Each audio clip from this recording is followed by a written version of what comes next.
Hello everyone, welcome to the new video. In this video, we'll be taking a look at a hand played in a heads-up match almost 10 years ago between Jungleman and Phil Helmut. So the way the hand went is that the players were roughly 21 big blinds deep, and in position player was dealt 10-5 suited, out of position player was dealt Queen-Jack offsuit, and the hand went preflop raise, then came a flop giving a top pair to in position player, check bet call, turn giving trips to in position player, where we got check, bet, and the raise, which left very little money behind. In position player called. Then on the river, the 9 of diamond has completed a flush draw. The out of position player went all in for a very small portion of pot, and in position player decided to insta-fold his trips. So we will be looking now into how to analyze this hand in PioSolver, and we'll be taking a look if the players played correctly according to the solver. We'll see where they made mistakes. Okay, so now let's look at the PioSolver, and I have compiled a hand history of this game, divided stacks and bets by 100 for better readability. And the first thing we're gonna do, we're gonna create a preflop tree. So often when analyzing hands, one would only analyze a postflop game in PioSolver by looking at preflop in some other tools which offer multi-way analysis. So if this would be a 6-max hand, we would probably get 6-max ranges from some other place and then input them in PioSolver. But given that this is a heads-up hand, we will analyze it completely, including preflop including solving preflop in PioSolver. So let's go and create a preflop tree. So the hand is a heads-up hand, so the starting ranges will be full ranges. Any player could be dealt any 2 cards, and we will start setting things up. So the effective stacks is the smaller of the 2 stacks, so it's 349 blinds. So out of position player posts a big blind of 16 chips, and in position player puts a small blind of 8 chips. There is no extra money. We can use big blind for accuracy settings to be 16. No rake, no ICM considerations. So let's start. So first we have a min raise. So raise to 32 chips. And we will not be including limp in this hand, which probably could be an option, but I will leave it out for this video. So let's not include the limp, only raise and fold. Against the raise, we want to have fold and call and a 3-bet. And let's say we will include some 3-bet to like 95 chips, and then fold and call, and 4-bet would be an all-in, to which we will add fold and call.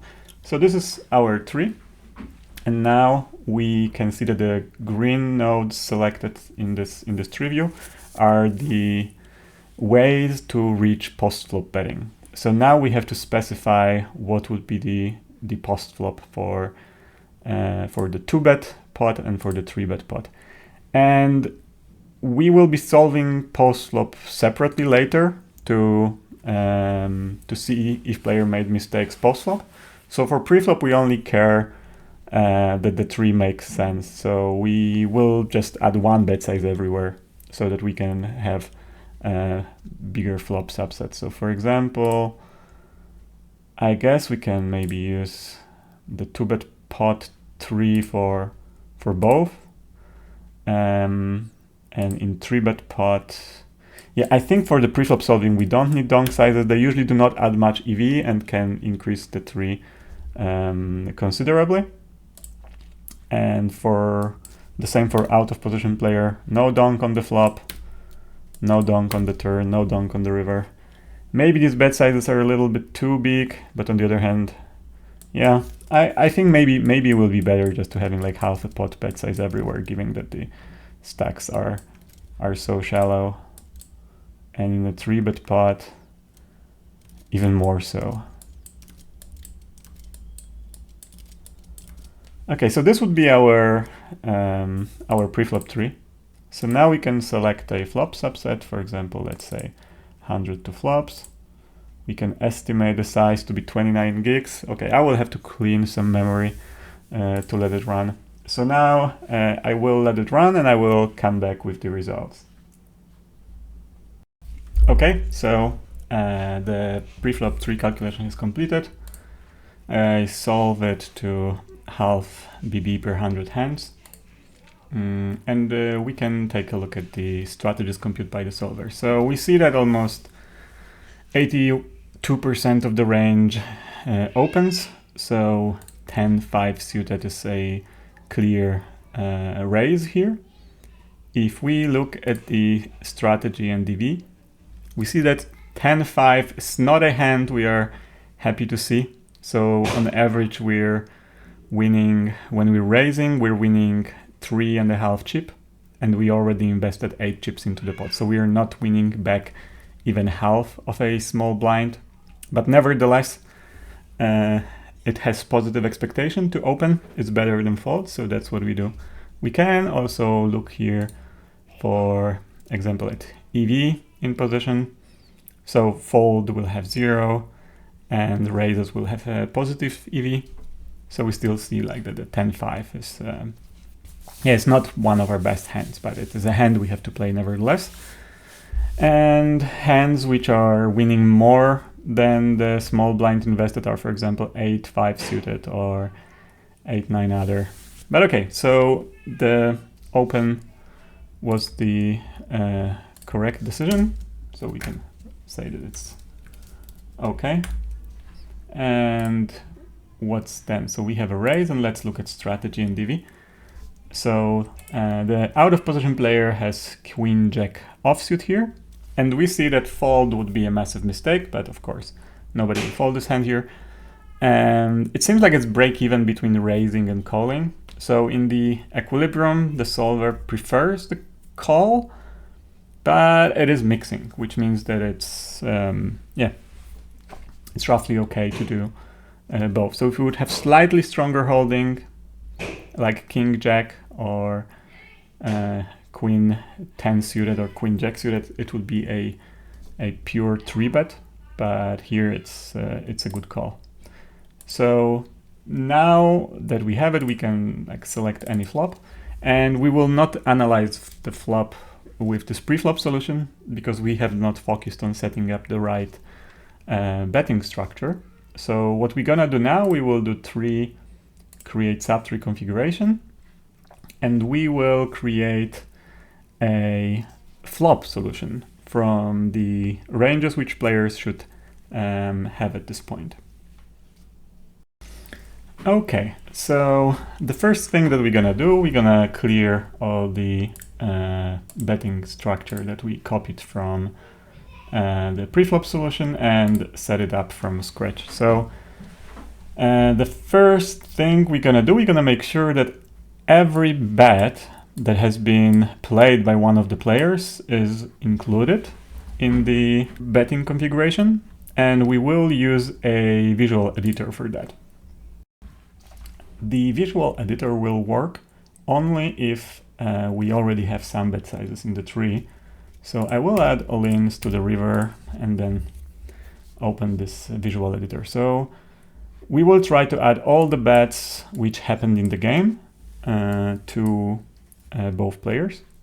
So first we have check, and then we have bet 22. So we can use this wizard to figure out what is the percentage of the pot it is. It's like 34%. We can add this bet size to in position player. So we can select bet, call, then we can go on the turn. We have check. We have bet 76, which is 70% of the pot. The out of position player has raised to 196, which is 46% of the pot. And then we have a call. But here it is all in because the configuration we have is already converting this bet to all in. So let's save and close. So to allow smaller all-ins on the river, we have to increase the all-in threshold. So we will increase it to 99% of the pot in here.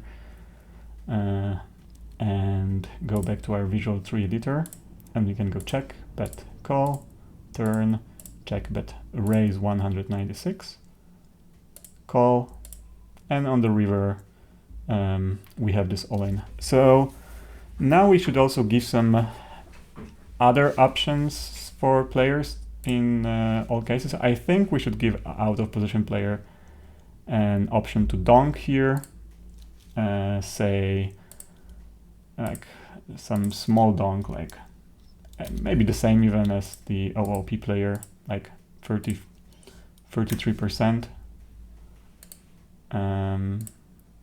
And then after the bet, after the check, we want to give more bet options to our out of position player. I think we should try to see, for example, how big is the geometrical bet size. Yeah, it's 39, so I think we should try to go for it as a second option, and maybe we should even add some really big bet size like 2e. What would be 2e here? It's like 74%, so the starting pot is like 64, so this is an over bet, so maybe there are like 3 good bet sizes. We could also see like if going all in, add something, but it's probably too large. But it's never a bad idea just to give more sizes to see if the solver would choose them. Sometimes we can find something surprising here. Okay, and after we bet, we definitely should give some raise options to player. I think probably raise to 2e should be fine. Maybe we could also give him an option to go all in, and maybe some smaller raise size like 3e. Yeah, I think it's good to see what would be the good check raise sizes on this flop. So okay, then we have a call, the turn. Again, I think it would make sense to add a donk here. Yeah, let's add some small donk, the same as we added before. Okay, then if we go check, then we have this bet size of 70%. It probably makes sense to see what is 2e and the 3e here. So the 3e is 47, 2e is very similar to has been bet in the game, so we don't have to, 2e we don't have to add. And then like 120% of the pot. Maybe we can also try just to give a smaller bet size that was taken, bigger bet size, to see if the solver would prefer some different bet size. Then we have this raise. I think maybe it makes sense to check some smaller raise size here. Like for example, what would be 2e? 2e would be like 159. So maybe we can try all of these bet sizes like 2x, 2e, but 2x and 2e are too similar. So maybe 2e will be okay, and all in. And I have a strong feeling that the solver will not like to leave just 10% of the stack behind, but we never know. And to this raise size, we of course have to add some all-in size. So for example, 2e raise size on the turn will be fine. And then on the river, yes, we have bet size all-in, but actually we should also add some more normal bet sizes. So maybe similar to what we did on the flop, like 34 and 2e, for example, 34 and 2e. Yeah, 2e doesn't make sense here. Okay, so like 34% of the pot and 70% of the pot. Okay, so now I think we've added enough options in all places where any of our players had the actual decision during the hand. So now we just have to add remaining missing options to make sure that our tree makes sense. So for in position player on the flop, we can add, for example, 2x raise size, the same on the river for both players, and the bet size for in position player. We can also have like this 2 smaller bet sizes, and the same here. So this should be fine. Okay, so I think with these bet sizes in the tree, we should have enough. So there are enough bet sizes for both players to make the tree solution practical. And at the same time, we have enough options for both of our players everywhere they actually had a decision in the hand, so that we can compare their play with the solver. So now I will build this tree. I will run it to some very decent. I will try to run it to some very decent exploitability. So how big is this tree? Oh wow, this tree is 27 gigs. Yeah. So it will take some time to compute, and I will come back soon with the solution, and then we can look at it. Okay, so the calculation is ready. I actually had to do it twice because I forgot to set the board correctly first. But now the tree is solved. We can go to the browser and we can look at the strategy. So first, check. Out of position player has queen jack, and interestingly the solver likes to donk a little bit. So like here it looks like it would donk 7% of hands, but it seems like no hands are clean donks. So we can look, for example, and we can compare check and bet, and it seems like there is no single combo that has a strong preference for the donk. So checking all hands is a fine decision, but it also shows that to mix it up, it's not losing a lot of EV to donk here probably, if the solver plays it 7% of the time. But nevertheless, we had a check, and now we can look at strategy and DV for our 10-5 suited. So as we can see, the solver chooses almost exclusively a single bet size here, which is 22 chips, which is exactly the bet size that the hero chose. So we see here that other bet sizes do not lose much EV, at least in this solution. But one thing to know about the way the solver works is that if it selects some bet size with 0%, then it means that the counter strategy versus this bet size is only good enough to make sure that our player can never play it. So if this given bet size has been selected like 0% of the time, we cannot really trust that it loses only that much EV, because it could be that the solver could find even better strategy if the player in this position, in position player, would be betting that much. It could find even better strategy against it, but it didn't. It found just good enough to prevent in position player from ever playing this bet size. So that's why we have to be careful in deciding that, oh, all bet sizes are roughly equal. But here, at least we know that our player has not made mistake. He chose the bet size that the solver prefers. Okay, so now let's look at the decision of the out of position player after the bet. So we look at the queen jack offsuit, and it seems that all combos are fine with the call or with a small raise. So the player made a right decision. So let's call and go to the turn. So now the range check is the correct decision. No donking on this turn.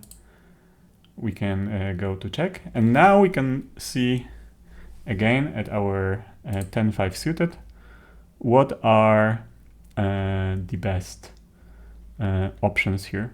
So we see that from the 3 bet sizes offered, the solver likes the most the bet 76, which is the bet that our hero in this hand has actually called. So a very good decision. We have bet, and now we have Queen, Jack, other facing the bet. So this is the first play in this hand where the player has deviated from GTO. So according to the solver, this play is a pure fold. Call is a mistake, and raise is even bigger mistake. And in particular, however, it looks that the small raise is better than going all in. And okay, so now the raise has been played, and now we can look again at our 10-5 suited.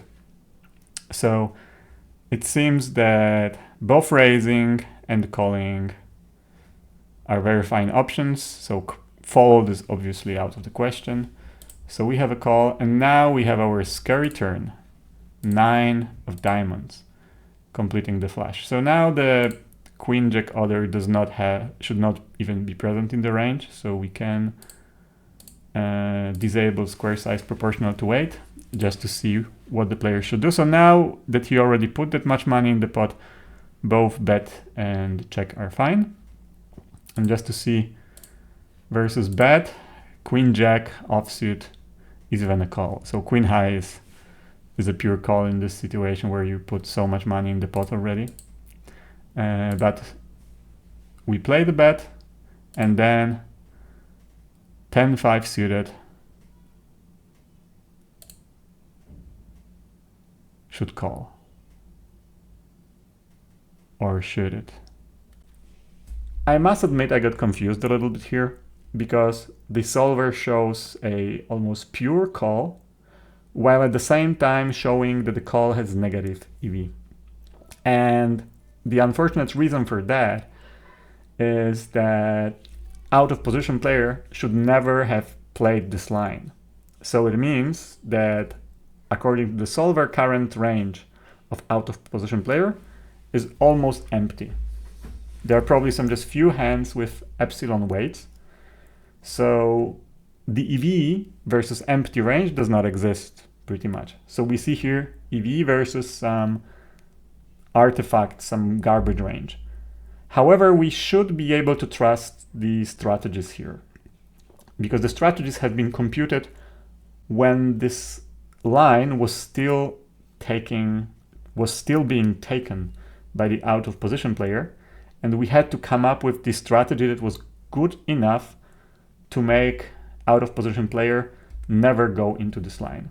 So when we have this kind of scenario where we are reaching this 0% lines, we generally should be able to trust the strategies that we see, but not so much the EVs. But if we want to somehow know what is the right EV at this spot, one idea I have is to use the old PioSolver algorithm, because the old PioSolver algorithm has this property that it usually does not converge to zeros, which means that even if there are some lines that the solver should never take, it will still take them with some miniature weights, which makes the solutions look a little bit less elegant, but has this nice property that solver, even in those lines where it should never go, it still has some very, very small but relatively balanced ranges. So what I will do right now, I will recalculate this tree with an old algorithm and try to see what will be the results. Okay, so I did run the tree again with the old PioSolver algorithm, and let's look at the result. So in the root node, we see pretty much the same thing. The out of position player should range check, but also donking every now and then does not seem to lose EV. Then we check. Then it also looks like the bet 22 is the best bet size to use. So it's pretty much the result is pretty much in line with the previous calculation.